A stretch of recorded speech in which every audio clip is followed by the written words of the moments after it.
A paz do Senhor, meus queridos e amados irmãos, que bênção estarmos aqui mais uma vez para a gravação de mais uma pré-aula da Escola Bíblica Dominical, nesse terceiro trimestre do ano de 2022.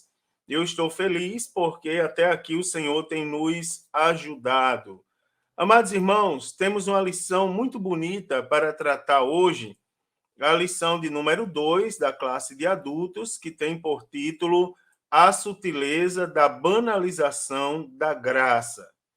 Meus amados irmãos, para essa lição, o texto áureo está na carta do apóstolo Paulo aos Efésios, capítulo 2, versículo de número 8, onde diz: Porque pela graça sois salvos, por meio da fé. E isso não vem de vós, é dom de Deus. A verdade prática diz: a graça de Deus não é barata. Ela requer arrependimento, novo comportamento, ou seja, uma nova vida em Cristo. A leitura bíblica em classe para esta lição está na carta aos Efésios, capítulo 2, do versículo 4 ao 10, aonde diz assim: Mas Deus, que é riquíssimo em misericórdia, pelo seu muito amor com que nos amou, estando nós ainda mortos em nossas ofensas, nos vivificou juntamente com Cristo. Pela graça sois salvos. E nos ressuscitou juntamente com Ele, e nos fez assentar nos lugares celestiais em Cristo Jesus, para nos mostrar nos séculos vindouros as abundantes riquezas da sua graça, pela sua benignidade para conosco em Cristo Jesus. Porque pela graça sois salvos por meio da fé. E isso não vem de vós, é dom de Deus. Não vem das obras, para que ninguém se glorie. Porque somos feitura sua, criados em Cristo Jesus, para as boas obras, as quais Deus preparou para que andássemos nelas. Meus amados, os objetivos dessa lição são explicar a natureza da graça, apresentar a graça no contexto bíblico, classificá-la no contexto histórico da Reforma Protestante e pontuá-la no contexto contemporâneo.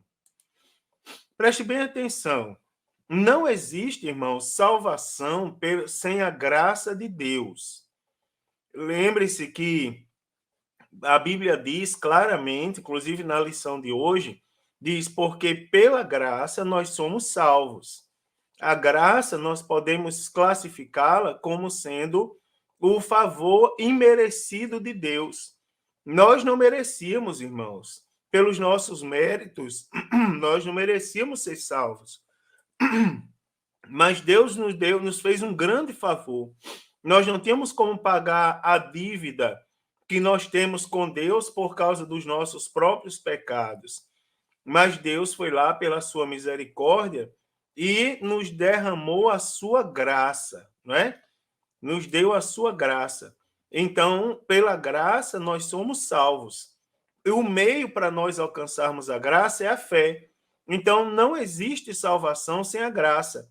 E esse favor imerecido prova que o ser humano não tem capacidade em si mesmo para se salvar. Entretanto, irmãos, a graça também não é uma licença para pecar, como infelizmente muitos pensam e pregam, inclusive em nossas igrejas. Então, nós temos que estar atentos para o ensino da Bíblia a respeito desse importante assunto, porque os ataques sutis, né? Uma das sutilezas dos ataques que nós sofremos hoje em dia é banalizar a graça, né? É fazer de conta que ela não serve para nada. Quando eu postei esse versículo, Efésios 2 e 8, na rede social, alguém colocou lá: a salvação é de graça, é pela graça, não foi pago um preço. Irmãos, o preço foi pago por Deus por meio de Jesus Cristo. Deus pagou os nossos pecados por nós. Para nós, a salvação ela é pela graça, que é o favor imerecido, e é de graça, porque nós não temos que pagar o preço. Jesus já pagou o preço por nós, né? Ela não foi de graça para Deus, mas para nós é entregue de graça. Agora, para alcançarmos a graça, a Bíblia diz que o meio é a fé. E a fé, irmãos, é o firme fundamento nas coisas que se esperam e a prova daquilo que não se pode ver. Então, se nós formos obedientes aos estatutos do Senhor, conforme está escrito em Sua palavra, com certeza nós alcançaremos o favor imerecido de Deus. Na introdução dessa lição, irmãos, nós vamos estudar sobre a graça de Deus. E não há nenhuma dúvida, tá certo? Que nos últimos anos, os cristãos eles têm demonstrado mais interesse em conhecer melhor a doutrina da graça. Então, nesse sentido, nós podemos dizer que há um despertar da graça. Apesar dos inúmeros movimentos que têm se levantado por aí, que às vezes até deturbam as verdades da Bíblia, mas, no sentido geral, hoje já temos muito mais conhecimento acerca das coisas de Deus, inclusive acerca da graça, do que em alguns anos atrás. Então, contudo, para muitas pessoas, não é? Esse ensino ainda continua meio que ofuscado. Se há uma busca maior em conhecer a graça por parte da maioria, para muitos ainda há uma certa ignorância bíblica. Então, nesse aspecto, nós podemos dizer que a doutrina da graça, ela tem sido mal compreendida e, portanto, mal assimilada e, consequentemente, desvirtuada. Tá certo? Basicamente porque a fonte de muitas pessoas que buscam saber sobre a graça, infelizmente, assim como outros assuntos da Bíblia, não é a Bíblia Sagrada.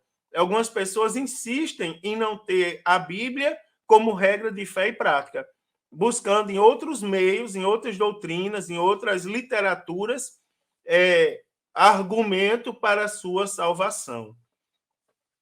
Muito do que se prega e se ensina como sendo o evangelho da graça, nada mais é do que uma forma deturbada de graça, tá certo? É o que nós podemos chamar de graça barateada. Então, eu quero mostrar aos irmãos uma definição dos termos banalização e do termo graça. Quero mostrar algumas características a mais sobre a graça divina e falar sobre a graça de Deus e algumas deturbações, né, no contexto contemporâneo, ou seja, nos dias atuais. Primeiro, irmãos, uma definição dos termos banalização e graça. Uma definição etimológica, tá certo? Ou seja, baseado num dicionário. Banalização é definido como torna-se banal ou comum, tornar-se, aliás, me perdoe, banal ou comum, vulgarizar, trivializar algo, tá certo? Tirar ou perder o caráter excepcional ou raro de alguma coisa, transformar valores caros em algo comum e sem importância.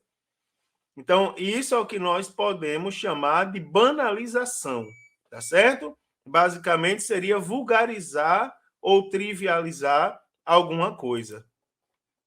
Graça é um termo que aparece 217 vezes em toda a Bíblia Sagrada, sendo 73 vezes no Antigo Testamento e 144 vezes no Novo Testamento. O conceito de graça, irmãos, ele é multiforme, ou seja, ele é sujeito a desdobramentos nas Escrituras. Né? No Antigo Testamento, ren, que significa favor, é o favor imerecido de um superior a um subalterno. Né? No caso de Deus e do homem, ren, é demonstrado por meio de bênçãos temporais, né? Embora também o seja por meio de bênçãos espirituais e livramentos Então, tanto no sentido físico como no sentido espiritual. No Novo Testamento, né, chariz, que indica graciosidade, atrativo ou favor. E, em resumo, conforme o pastor Claudio de Andrade, a palavra graça significa um favor imerecido concedido por Deus a toda a raça humana. Vamos trabalhar um pouquinho o termo graça. O apóstolo Paulo, irmãos, ele foi o principal instrumento humano, digamos, para transmitir o pleno significado da graça de Cristo.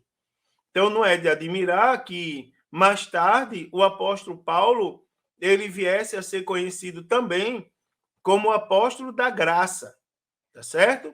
Então, o apóstolo da graça, porque com maestria, não é, digamos assim, o apóstolo Paulo nos falou sobre a graça de Deus de forma abundante. Então, quase 2/3 das ocorrências da graça no Novo Testamento, de chariz, normalmente traduzido por graça, se encontra nas cartas do apóstolo Paulo. Então, esse termo se encontra em todas as 13 cartas do apóstolo Paulo, mas é bastante repetido, né? Ela aparece em mais vezes, em mais frequência, na carta do apóstolo Paulo aos Romanos. O apóstolo Paulo ele chega a confessar que foi para isso que ele foi chamado, não é? Conforme Atos capítulo 20, versículo 24, ele diz que foi chamado para dar testemunho do evangelho da graça de Deus. Então, eu quero destacar com os irmãos, ou para os irmãos, algumas verdades sobre esse favor imerecido da parte de Deus, que é a graça. Primeiro, a graça é divina. Então, ao se afirmar que a graça é divina, se quer dizer com isso que sua origem ela está inteiramente em Deus. E isso é importante nós guardarmos no coração. Se nós somos salvos pela graça, irmãos, então nós temos que ter a certeza, isso tem que estar na nossa mente, que a origem da graça ela está inteiramente em Deus. Não é? Foi Deus quem quis agir com graça. Então, o testemunho bíblico é que aprove a Deus salvar os homens. Está lá em 1 Coríntios, capítulo 1, versículo 21, que significa que a origem da graça, bem como a iniciativa da salvação, é um ato exclusivo de Deus. Então, nós temos que afirmar com certeza, quando nós falamos sobre graça, que a graça ela tem origem no céu. Então, nem outra pessoa pode nos salvar além de Deus, nem nós mesmos podemos nos salvar, tá certo? Ninguém pode salvar a si mesmo. Deus é o nosso Senhor e Salvador. Somente Ele é que pode nos salvar. Em Romanos 1:7, quero pedir sua atenção nesse momento, a carta do apóstolo Paulo, capítulo 1 aos Romanos, capítulo 1, versículo de número 7, diz assim: a todos os que estáis em Roma, amados de Deus, chamados santos, aí ele diz: graça e paz de Deus, nosso Pai, e do nosso Senhor Jesus Cristo. No capítulo 5 e versículo 15, está escrito assim, capítulo 15, mas não é assim o dom gratuito como a ofensa, porque se pela ofensa de um morreram muitos, muito mais a graça de Deus e o dom pela graça, que é de um só homem, Jesus Cristo, abundou sobre muitos. Em Tito, capítulo 2 e versículo de número 11, nós temos escrito o seguinte, ó. Tito, capítulo 2, versículo de número 11. Está escrito: porque a graça de Deus se há manifestado, trazendo salvação a todos os homens. Você observa que nesses textos, o apóstolo Paulo, ele diz claramente que a graça, ela procede soberanamente de Deus. Isto porque, irmãos, o favor lhe pertence e vem dele, vem de Deus, né? Como sua fonte originária. Então, a graça de Deus brilhou sobre os que estavam nas trevas e na sombra da morte. A graça divina então, Deus, mesmo renunciando ao exercício do justo castigo, por sua livre e soberana decisão. Então, nós observamos que a graça, ela é divina, ela provém de Deus. Guarde isso em seu coração. Foi Deus quem nos deu, e por meio dele, ou seja, por meio da graça, é que nós vamos morar no céu. A segunda característica sobre a graça é que ela é imerecida. É outro aspecto que nós não podemos deixar de cravar em nosso coração. Algumas pessoas, elas se apresentam diante de Deus como pessoas merecedoras de muitas coisas. E tem gente ensinando nos dias de hoje, né, que nós somos merecedores da graça, como se Deus tivesse obrigação, né, de nos salvar, de nos dar alguma coisa. Então, nós temos que ter na mente que a graça é um favor imerecido, ou seja, um favor que nós não merecíamos. Significa que ninguém merecia graça, tá certo? E nem tinha como merecê-la. A Bíblia Sagrada, em Romanos 3:10, diz: não há justo nenhum sequer. Então, nossa justiça própria, irmãos, é como trapo de imundícia. A nossa condição antes de conhecermos a graça se assemelhava à de alguém que deve uma grande quantia e não tem como pagar, ou seja, uma dívida que nós não tínhamos como pagar. E Deus, por meio do sacrifício de Jesus Cristo, Deus pagou essa dívida por nós, não é? Então era algo, um preço que foi pago por nós e nós não merecíamos que tivesse sido pago.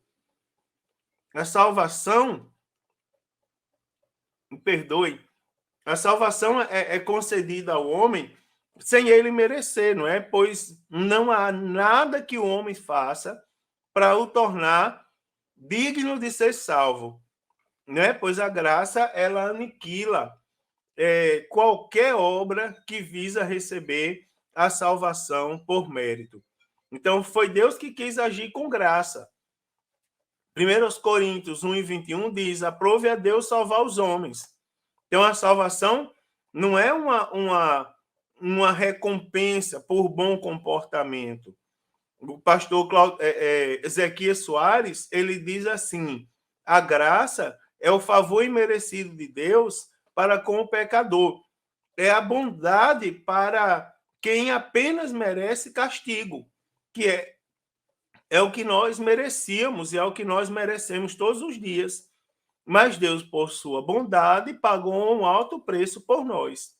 Então, embora o homem merecesse a separação eterna de Deus, por causa da sua rebeldia deliberada, né, por sua graça, ou seja, por seu favor imerecido, Deus resolveu conceder gratuitamente a vida eterna àqueles que não merecem, tá certo?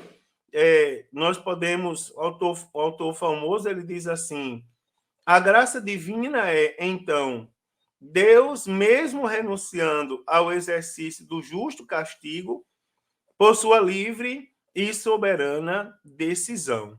Ou seja, a graça é um favor imerecido.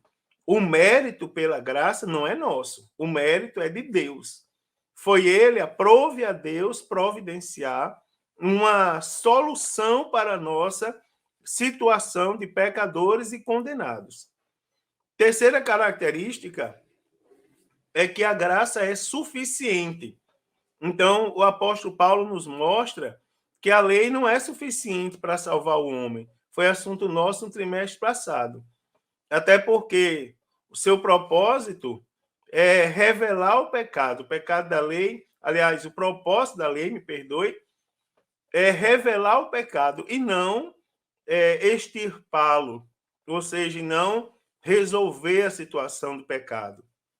Todavia, irmãos, a graça de Cristo fez por nós aquilo que a lei nunca poderia, né? Embora a fé seja o caminho dado por Deus para a salvação, não é ela quem nos salva, né? Quem nos salva é a graça, porque pela graça sois salvos. A fé é o meio, né? A fé é o caminho.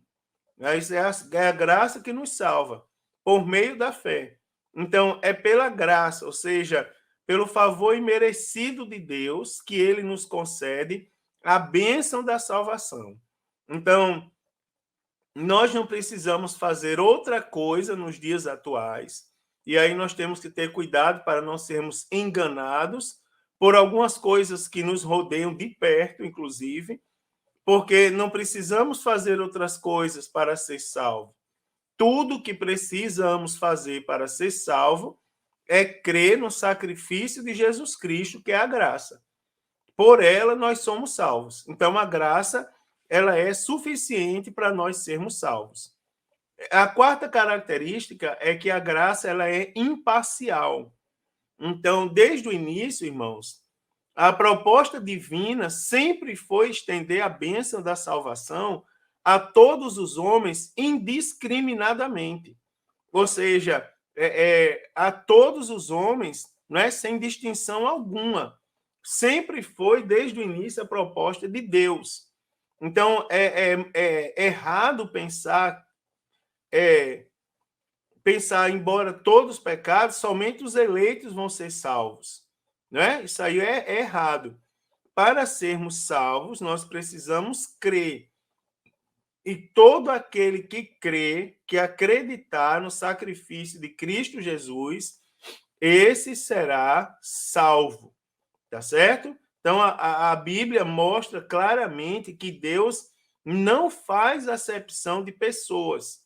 Em Tito, capítulo 2, versículo 11, o apóstolo Paulo diz: a graça de Deus se há manifestado, trazendo salvação a todos os homens. Então, a graça de Deus que nos é oferecida mediante o evangelho é derramada sobre todos em pé de igualdade, ou seja, a graça contempla tanto judeus como gentios.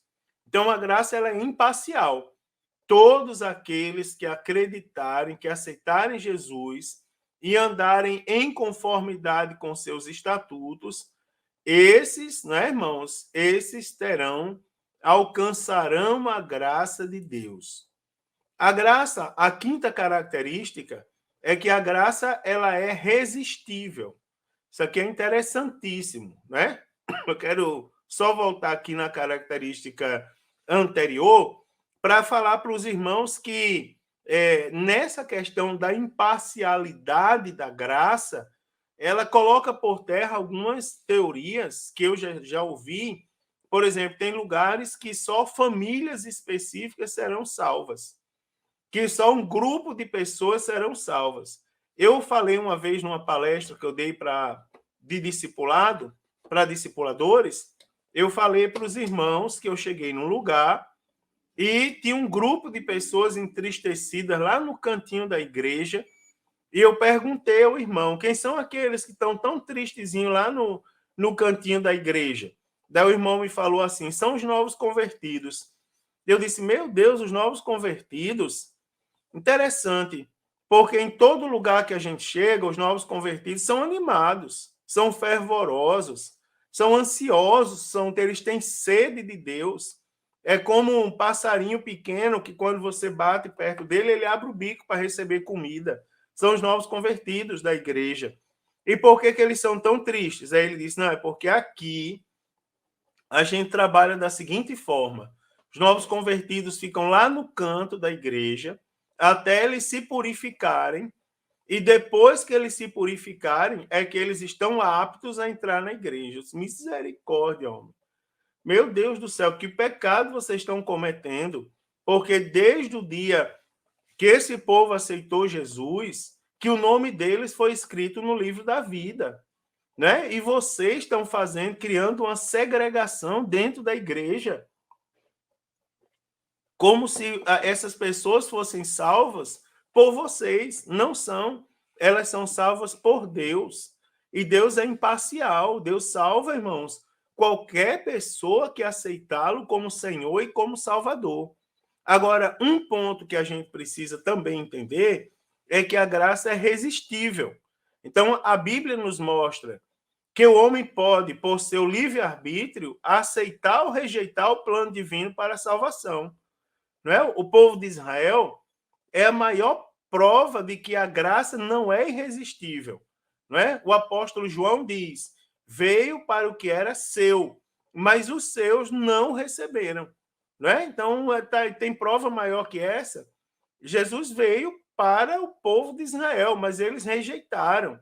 Então, Jesus, quando estava em frente ao Monte das Oliveiras, ele mesmo declarou: Jerusalém, Jerusalém, quantas vezes quis eu ajuntar os teus filhos e tu não quiseste? Né? Então, você observa que há a possibilidade do homem resistir ao favor imerecido de Deus. O escritor aos Hebreus, em Hebreus 3:15, ele diz assim: se ouvirdes a voz, não endureçais o vosso coração, como na provação. Né, irmãos? Então, você observa que a graça, ela é também resistível. Ou seja, há a possibilidade do homem não aceitar o favor imerecido de Deus. E no contexto bíblico, primeiro, nós temos a necessidade da graça.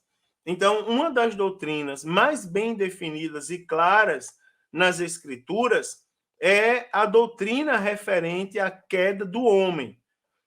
Pelo menos, aqui eu poderia citar vários aspectos, mas eu vou citar dois. Primeiro, ao ser observado, não é? O primeiro fato a ser observado é que Adão, o primeiro homem, foi criado como um ser moralmente livre, né? E ele escolher o que fazer.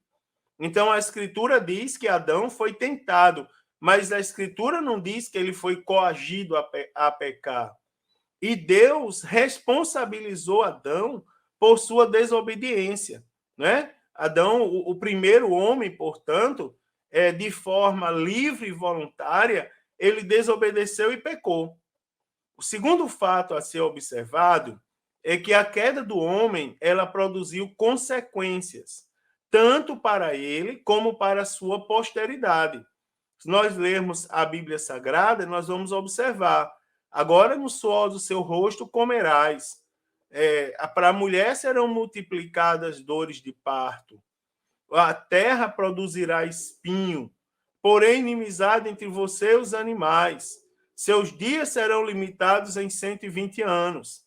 Então, nós observamos que a queda do homem, ela produziu consequências que nós herdamos até os dias de hoje. Adão, irmão, ele era o cabeça da raça humana, e como tal, todos os homens que vinham na sua posteridade, inclusive nós que aqui estamos, estavam sobre seus lombos, né? Então, ninguém, portanto, ficou fora da esfera do pecado. Então, tendo caído no pecado, o homem ele não poderia por si mesmo se libertar. E uma das consequências da queda foi a necessidade da satisfação da justiça divina. Então, por esse motivo, a justiça de Deus exige punição do pecado, né? Isso porque Deus, sendo justo e santo, não deixaria o pecado impune. Você observa, irmãos, o que é a justiça de Deus. Quando a gente fala da justiça de Deus, algumas pessoas lembram daquele ensinamento antigo que muitos aprenderam do castigo. Aquele que peca é castigado. O homem vive das consequências do pecado porque ele escolheu pecar. Quando a Bíblia fala da justiça de Deus, ela está falando das consequências que o homem escolheu e que já estão previstas na palavra. Não é? Por exemplo, se nós voltarmos ao Deuteronômio, Se você for fiel às Escrituras, a tudo quanto está escrito nas Escrituras, as bênçãos e as misericórdias do Senhor lhe alcançarão.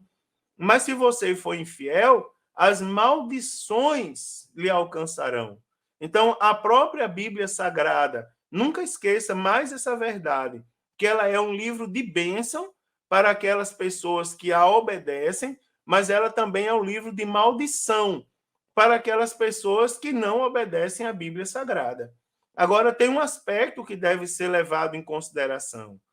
Apesar da punição do pecado, que já está previsto na palavra de Deus, não é algo dado por homem, é algo que está previsto na Bíblia, o nosso Deus, ele é santo, ele é justo, ou seja, o salário do pecado é a morte, mas ele também é amor, não é? Mas o dom gratuito de Deus é a vida eterna em Jesus Cristo.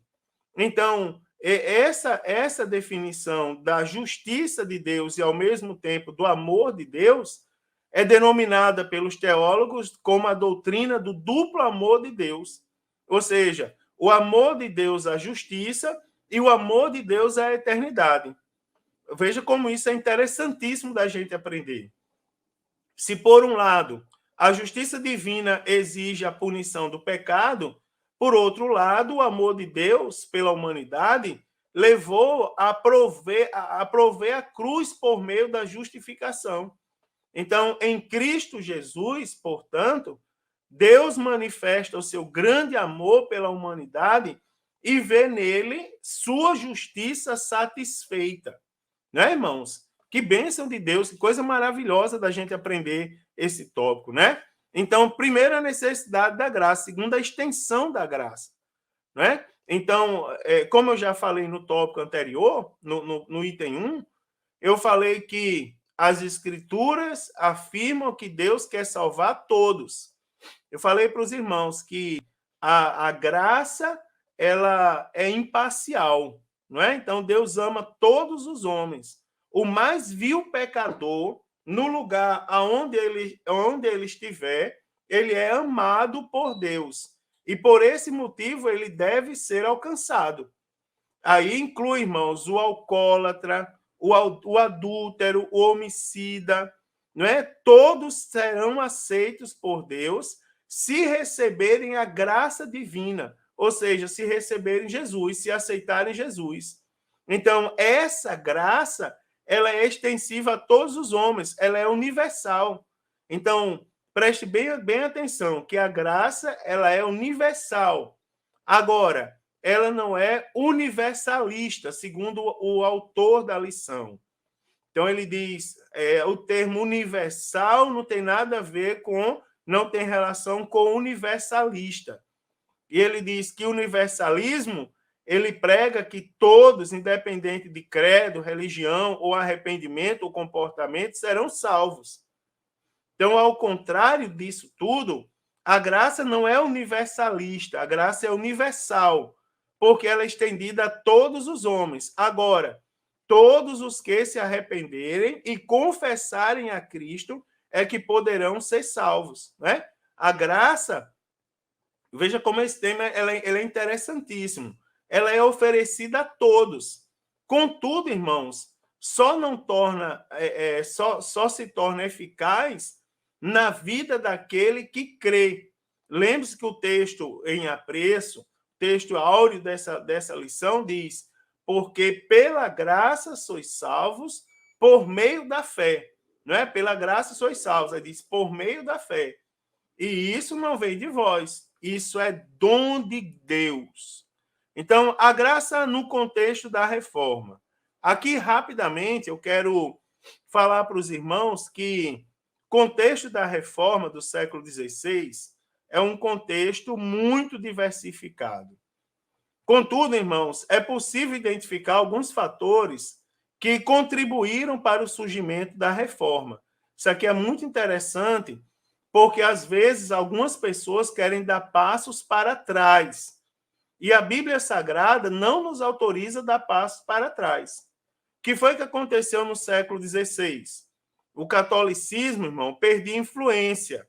E por isso surgiu uma reação contra os líderes religiosos por conta do seu baixo nível moral.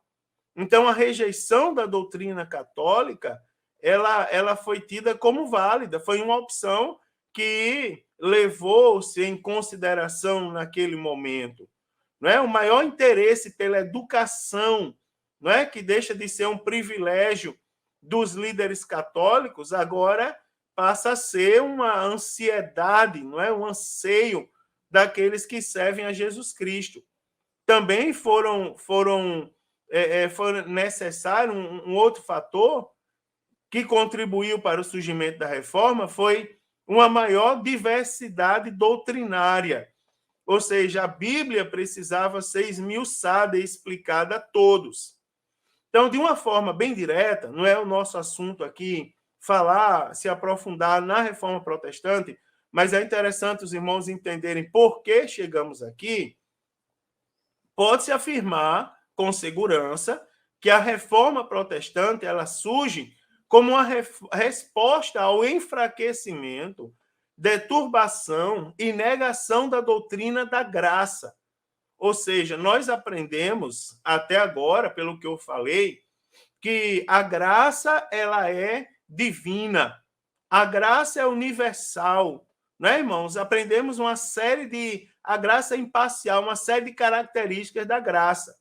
Agora, na época da Reforma Protestante, não é? A graça, a doutrina, os aspectos da graça, eles estavam sendo completamente desconfigurados. Então, a ponto de a salvação pelas obras substituir a salvação pela graça através da fé. Em outras palavras, a salvação se tornou meritória. Ou seja, quanto mais você fizesse, mais você merecia ser salvo, tá certo? Então, como foi observada naquela época, a reforma protestante ela surge como uma resposta à corrupção da doutrina da graça. Martinho Lutero, né, o monge alemão agostiniano, ele se torna, então, é aí que ele se levanta como o principal porta-voz da reforma protestante. Né? O lema luterano, que está lá na carta aos Romanos, o justo viverá pela fé, seria conhecido por todo mundo através das famosas 5 solas, né? Que são as bases da reforma protestante. Ou seja, sola escritura, ou somente as escrituras, solus Christus, não é? Ou seja, somente Cristo, sola gratia, ou seja, só a graça, sola fide, ou seja, só a fé, e soli Deo gloria. Então, somente a Deus glória. Então, você observa que os reformadores, eles estavam também convictos de que somente através do retorno às escrituras sagradas, a doutrina da graça ela poderia ser restaurada. Então, foi por isso que eles lutaram, sofreram e até morreram. E é por esse motivo, irmãos, que a doutrina da graça ela não aceita misturas. Nós não aceitamos que outra pessoa reivindique, não é, a autoria da graça. Porque hoje parece que algumas pessoas reivindicam serem os proprietários. Se brincar, alguém vai patentear nesses dias a graça, a salvação. Não é? A salvação é pela graça. Né, irmãos? Nós não aceitamos mistura a essa doutrina. Então, é pela graça somente que nós somos salvos. E nós temos que guardar isso em nosso coração. No contexto contemporâneo, a gente pode observar o seguinte, que desde o primeiro século da Igreja até os dias atuais, o ensino sobre a graça ela tem sofrido terríveis deturpações. Ela tem sido atacada moralmente. Então, eu quero destacar com os irmãos alguns grupos que deturpam esse precioso ensino. Preste bem atenção. Primeiro, há muito a expressão graça barata ela foi introduzida na literatura para expressar a vida cristã nominal ou mundanizada, né? Que está na moda hoje em dia. De fato, irmãos, o evangelho expresso por alguns ensinadores não reflete mais a graça, né? O evangelho que é ensinado por alguns aí não é mais o evangelho de Jesus Cristo que conduz a Deus. Então, parece até que quanto mais crescem, menos influência os evangélicos estão causando na sociedade. Por quê? A graça ela tem sido banalizada. Então, há uma urgência, irmãos, para que o evangelho da genuína graça de Deus volte a ser o evangelho da genuína graça de Deus. Tá certo? Qual o valor que tem a graça? Escrevendo aos Coríntios, o apóstolo Paulo, o apóstolo da graça, como já citei para os irmãos, ele afirma: vocês foram comprados por preço, não é? Então, o apóstolo Paulo ele foi um defensor do evangelho da graça. Em seu tempo, irmãos, o apóstolo Paulo não aceitou de forma alguma os penduricalhos, né? Que alguns cristãos quiseram pôr no evangelho, quiseram acrescentar o evangelho. No seu tempo, o apóstolo sabia o alto preço que custou nossa salvação. Irmãos, você já parou, vou usar um termo comum, você já parou para pensar o preço que tem o sangue de Jesus Cristo? Você observa, Jesus Cristo foi o único homem que passou pela face da terra que nele não se encontrou pecado. Por quê? Jesus Cristo foi concebido pelo Espírito Santo e não por homem. E ele era Deus, 100% homem e 100% Deus. Você observa o sangue do Filho de Deus, o sangue do Criador de todas as coisas, porque está escrito na palavra de Deus. Está escrito lá, não é, irmãos? No início era o verbo era Deus e o verbo estava com Deus. Tudo que foi feito por ele. E nada do que foi feito sem ele se fez. Ou seja, tudo foi criado por Jesus Cristo, não é, irmãos? Para Jesus Cristo. Então você observa que eu estou falando do sangue desse, que também é Deus, é o Filho unigênito de Deus. Então você observa que a graça, irmãos, ela teve um alto custo.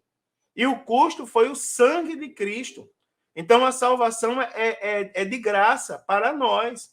Mas o preço que foi pago por Deus não foi qualquer preço. Foi um preço muito caro. E nós precisamos observar, tirar conclusões daqui.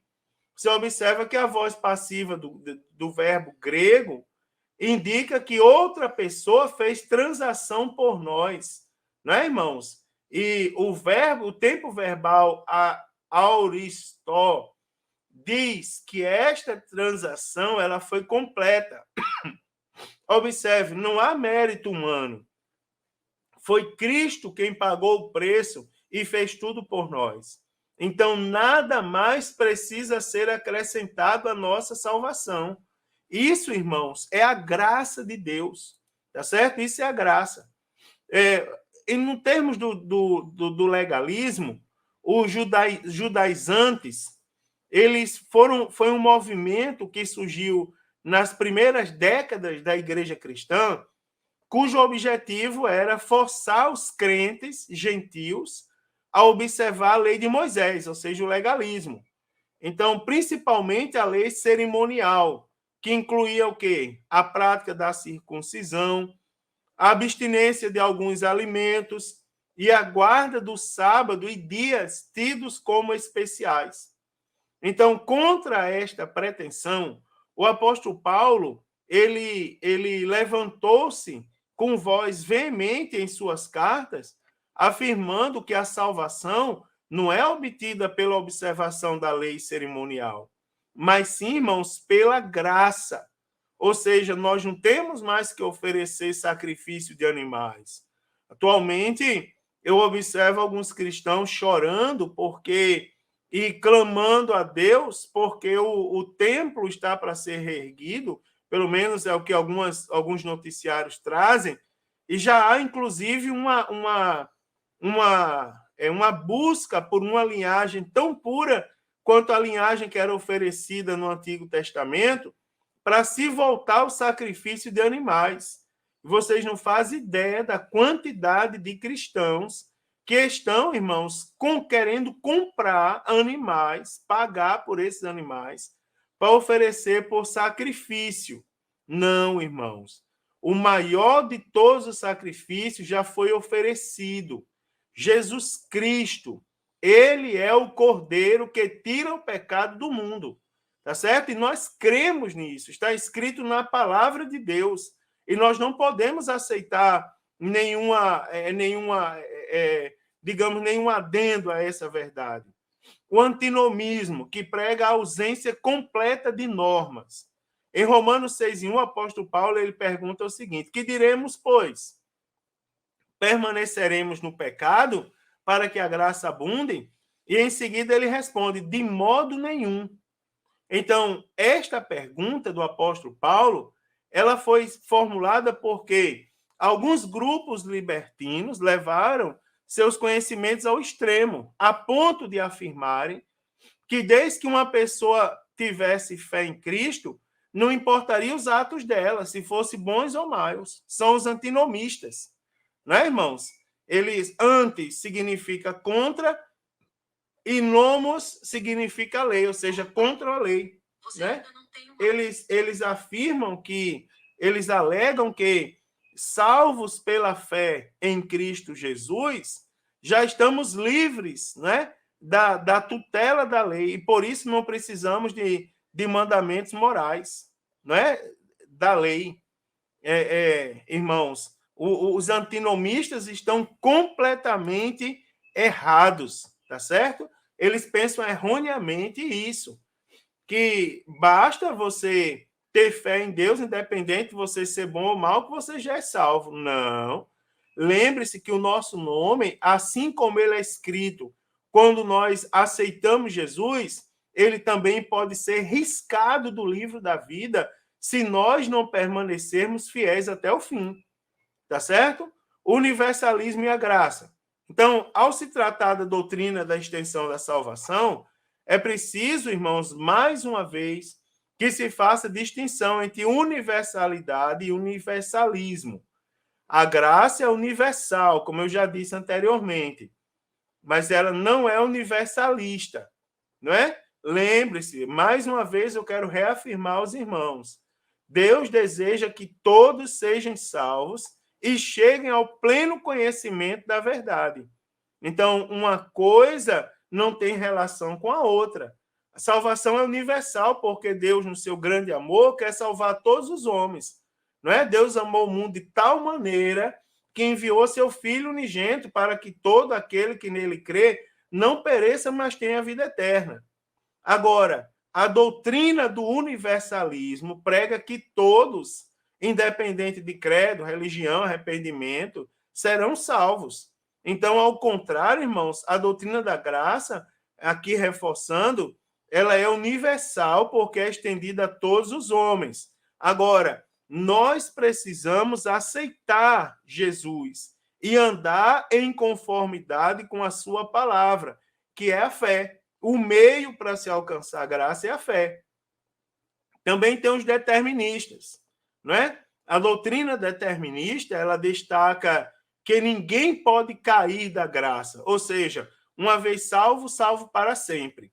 Aqui é importante lembrar a nossa declaração de fé das Assembleias de Deus, não é? Onde diz que nós rejeitamos a afirmação segundo a qual, uma vez salvo, salvo para sempre, pois entendemos que, à luz das Sagradas Escrituras, depois de experimentar o milagre do novo nascimento, o crente tem a responsabilidade de zelar pela manutenção da salvação a ele oferecida gratuitamente. Hebreus 3:12 diz: vede, irmãos, que nunca haja em qualquer de vós um coração mau e infiel, para se apartar do Deus vivo. Então, nós que somos crentes assembleanos, não é? Nós afirmamos, e através da doutrina da nossa igreja, que os homens eles possuem liberdade, tanto para aceitarem, não é, a oferta da graça, como para rejeitarem. E, então, assim, destacam que a possibilidade da queda da graça é um fato mostrado, irmãos, com clareza meridiana nas escrituras sagradas. Então, o homem pode perder a salvação. Então, o determinismo não encontra base na palavra de Deus para afirmar que, uma vez salvo, o homem é salvo para sempre.